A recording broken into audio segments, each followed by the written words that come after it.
How to change your league name in Fantasy Premier League.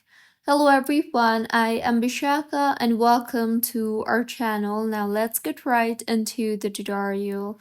Firstly, go ahead and open Fantasy Premier League on your device and make sure you're signed in.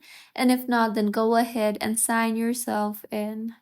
Now, tap on the Leagues and Cups option you see there, and in the interface that you will then be led to, you will be able to view all your leagues. So tap on the settings icon beside the league that you want to change, and with this you will see the league name text box.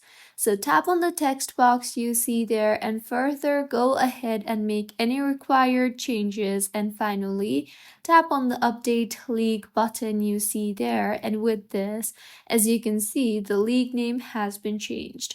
So this is how you can change your league name in Fantasy Premier League. If you find this tutorial helpful, please like the video and do comment if you have any queries. Also, do subscribe to our channel for more helpful tutorials like this. See you on the next one.